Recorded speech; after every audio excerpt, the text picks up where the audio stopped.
미세먼지 먹고도 잘 사는 법의 저자 한의학 박사 이전우입니다. 코로나 시대의 요즘 사람들이 가장 관심이 많은 것은 아마도 면역력일 것입니다. 면역력에 좋다는 것이 홍삼도 있고 비타민C, 메가도스나 글루코사민, 크로렐라, 노니, 이온수, 생소금, 소금도 이야기하더라고요. 녹차, 유산균, 비타민 종류, 프로폴리스라든지 프로바이오틱스, 아연, 햇볕, 예전에는 쇠비름까지 참 다양하게 이야기하고 전부 다 한참 광고가 되고 소문이 돌 때는 거의 만병통치약 수준이었습니다. 면역력 증가는 기본이고 항암 효과에 고혈압, 당뇨, 성인병에다가 발기부전, 불면증에도 다 효과가 있다는데 거기다가 항산화 효과까지 그렇게만 하면 정말로 의학적인 혁명입니다. 그런 약이 빨리 나와서 의사가 필요 없는 세상이 되었으면 정말로 좋겠습니다. 한동안은 활성산소를 없애주는 항산화 효과란 말을 참 장수의 비결로 내내 이야기를 한 적이 있었습니다. 이 활성산소란 대사나 면역 과정에서 필연적으로 생기는 것이고 특히 세균 방어를 하고 있는 대식세포나 이런 데서는 활성산소가 다량으로 발생된다고 합니다. 그 활성산소가 많아진다는 것이 면역 기능과 세포 내에 있는 그 전자 전달계에 활성이 된다는 것을 의미합니다. 그러면 왜 활성산소가 문제다라고 했을까요? 보면 당연히 대사 과정이나 면역 과정에서 당연히 나타나는 것인데 말입니다. 그것은 아마 운동이나 면역 등으로 좀 과하게 하다 보면은 대사나 면역이 과정이 항진이 될 때 쓰고 남은 활성산소가 그래도 활성산소니까 좋지는 않을 것이다 라는 견해를 가지고 확대 해석한 것으로 보입니다. 활성산소 자체가 세포를 파괴하거나 그런 힘이 있는 것은 사실이니까요. 참 재밌는 것은 모든 식물들은 기본적으로 항산화 효소가 있게 되어 있습니다. 그런 점에서 한약은 거의 식물로 이루어져 있으니 항산화 효소의 기능이 아주 좋습니다.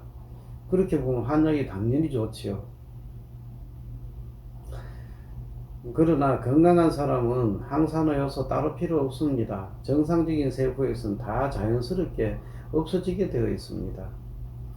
본래 면역 기능은 몸의 방어 기전인데 대항하는 방식에 따라서 이 선천 면적인 면역과 후천 면역으로 이렇게 크게 나누게 되어 있으면서 세균과 바이러스에 대항하는 기능을 이야기하게 되어 있습니다.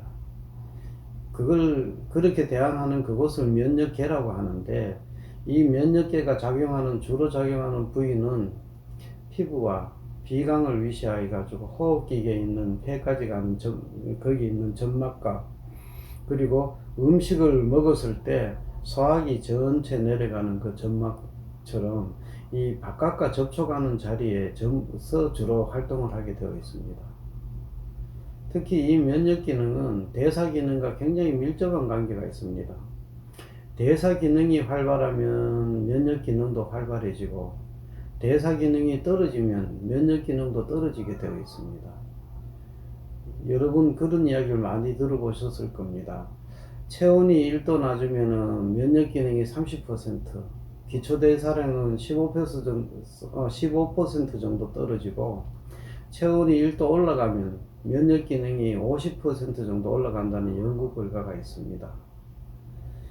우리가 감염이 있으면 체온이 올라가고 평소에는 체온이 좀 낮은 상태에서 유지하는 이유를 여기에서 충분히 설명을 해준다고 봅니다. 면역 기능은 작동이 되기 전에는 조금 저체온이 좋습니다. 저체온이면은 면역 기능이 작동을 잘 안 하니까 우리가 생각하는 면역 과잉, 알레르기라든지 아토피라든지 이런 게 나타날 가능성이 좀 줄어듭니다. 그렇지만 이것은 마치 냉장고에 보관하는 씨앗과 같습니다. 씨앗처럼 씨앗이 온도가 높으면은 자기 혼자 기능을 해버려 가지고 원래 갖고 있는 기능을 떨어지거든요. 그래서 이 씨앗이 나중에 보면은 냉장고에 오래 보관했다가 나중에 작동을 할 때 그때는 씨앗의 상태가 어떤가에 달려 있듯이 이 면역도 마찬가지입니다. 면역 기능도 제대로 작동하는 것은 무조건 높은 체온에서 작동을 잘하는 게 아니고 건강한 사람한테서 제대로 작동을 하는 것입니다. 인체는 기초대사량을 보통은 병이 안 걸릴 정도로 낮게 가져가고 있습니다.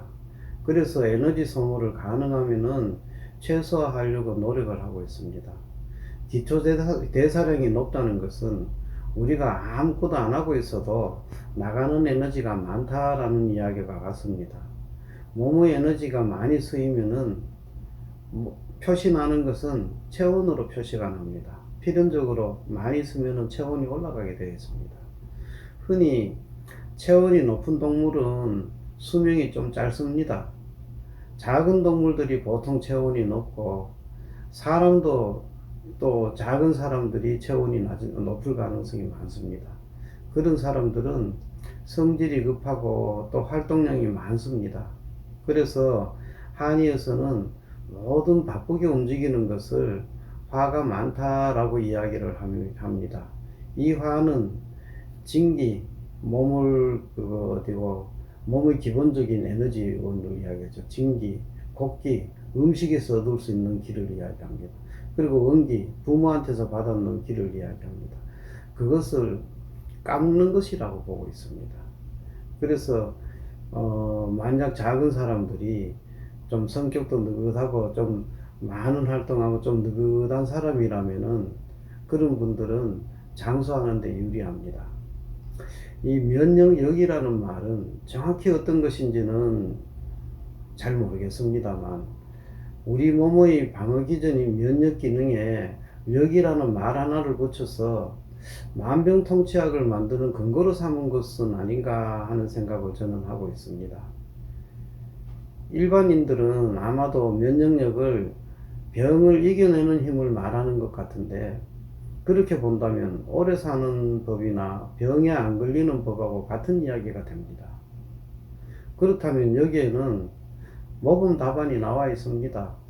균형된 식단이나 적당한 운동, 그리고 충분한 휴식, 그리고 규칙적인 생활, 그런 기본에다가 만약 성취감 있는 어떤 일이나 자기의 어떤 작은 자존감 같은 것, 그리고 사랑하는 사람이나 식구들이나 아니면 행복한 생활이나 그런 그런 것 등이 있어야 건강한 것이 의미가 있습니다.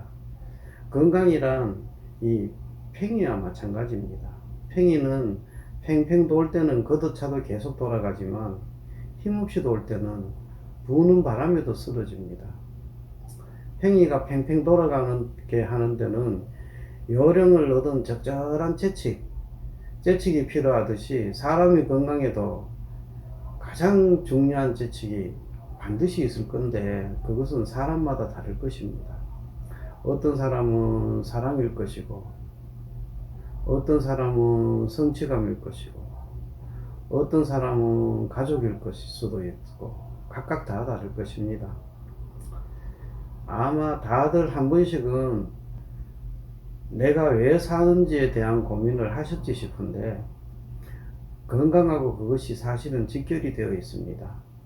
자신의 건강에 가장 중요한 채찍을 찾아서 팽팽 돌아가는 건강을 가지시길 바랍니다.